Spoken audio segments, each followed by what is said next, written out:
Hi, this is Ganesh Kumar. Welcome to Automotivate India. In the last two episodes, we discussed about the buyer's journey of Dr. Rajmohana Kehlot. Dr. Rajmohana has happily taken delivery of her car, XUV 300, and she is enjoying the drive, especially on the weekends. That was one of her requirements for buying the car. Now let us see what are the takeaways from the journey so that we can learn from it, and then whatever mistakes we have been doing in a buyer journey or prospecting can be corrected. First and foremost, delivery of the vehicle. Delivery is not just handing over the key of the vehicle and saying thank you to the customer. There is a process involved in the delivery, and many OEMs, they have a delivery process, one of the best. Earlier I had discussed about the walkie-talkie experience of Toyota. Here also, the delivery was a memorable process for Dr. Rajmohana.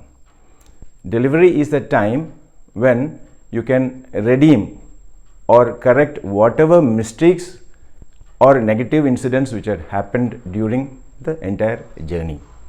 So this dealer, the Mahindra dealer, was able to create a memorable journey for Dr. Rajmohana. Without telling them, they realized that she was staying away from her family, and as you know, taking delivery of the car, most of the people, they would want the entire family to be with them. So she was missing her family who were away in the hometown. So the dealer, what did they do? They downloaded the DP, that photograph from the WhatsApp where she was with the family, and at the time of delivery, they gift wrapped it and handed it over to her, and then requested her to open it. The moment she opened it, she felt, or she experienced, she became very emotional. She felt that her family was with them. So that was one of the best experience the dealer was able to create without even asking. That means it was an insight which they realized, and they found out that they wanted her to feel that the family was with them. The most important thing which has happened. Then what other takeaways? The Dr. Rajmohana was a qualified customer, and she had approached 4 dealerships. How did they react to her request, or how did they respond to her requirement after taking the test drive? She had very clearly indicated her requirement. Were they able to take it forward or guide her properly to their product? In fact, one of the dealers, even after getting the booking, it was cancelled. They were not able to retain the customer, even in spite of getting a booking. Where did it go wrong? Let us share a story. The story of Ping and Pong, the mice. Ping and Pong were in a network meeting. Ping was busy filling his plate and mouth with crackers and nuts. Chester, a business mouse, came and introduced himself, saying that I am Chester, doing business. What do you do? He asked Ping.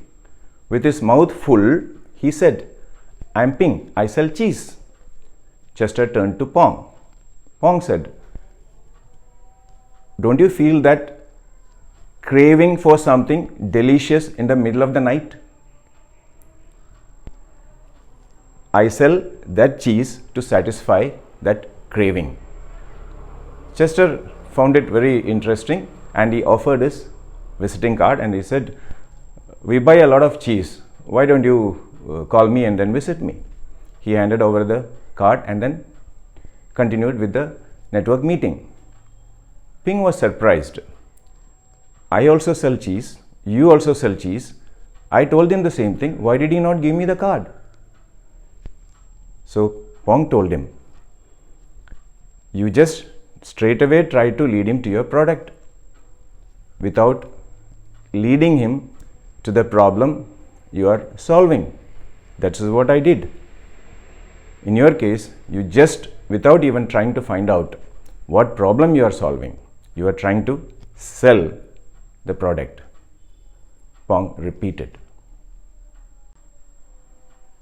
Just like the story of Ping and Pong, the dealers did not really give importance to the problem faced by the customer.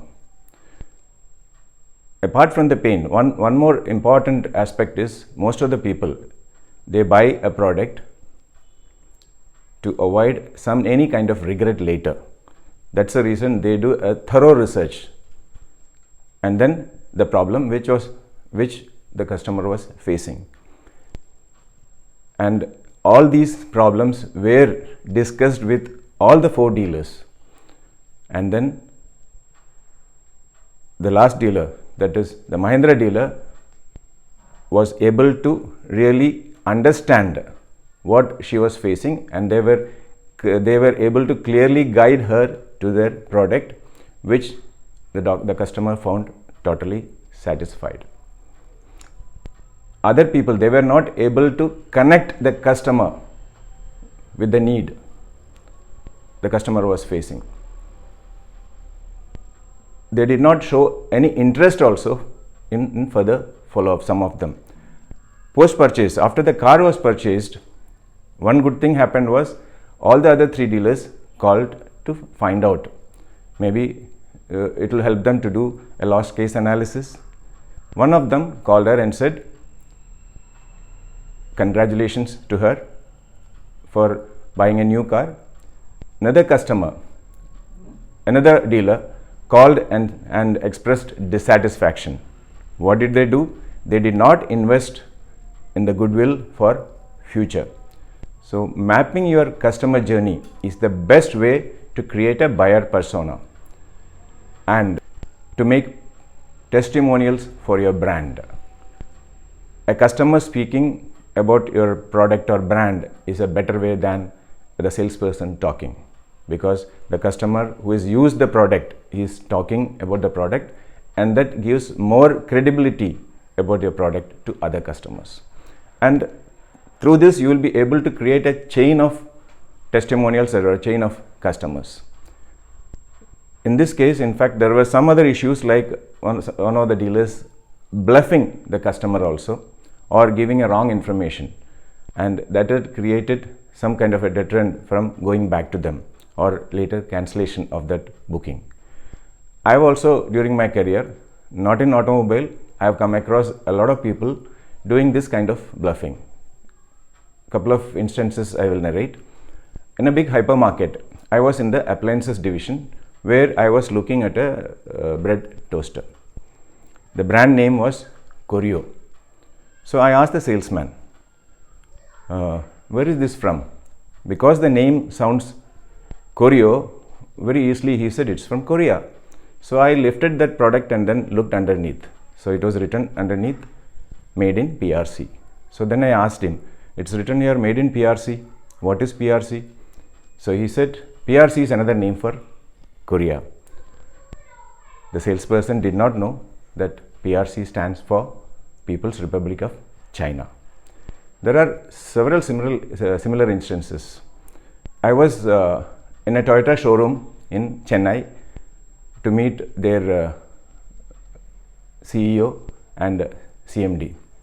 So waiting in the showroom, I just took a walk around the showroom and then came across the latest Corolla. And then I opened the door and then I was fiddling with on the seat with a lumbar support. So one of the salespeople thought I was a customer and then came and then attempted to help me. So I asked him, what is this knob? Then he said, it's a lumbar support. So I asked him, can you explain? Then he said, sorry sir, I am not the person handling. I'll call the person who is handling this particular product. So another girl came, introduced herself, and then started explaining.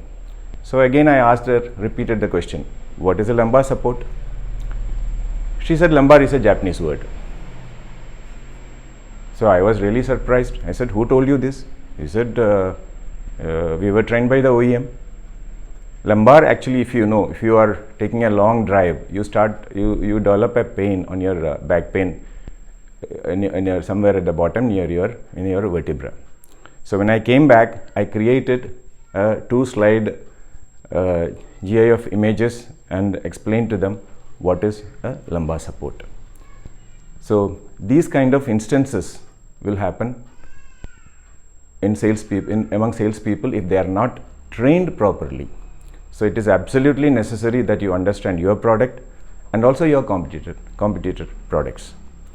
So now coming back to the customer, because of the attractive color of the car, Dr. Rajmona has named her car Manjadi.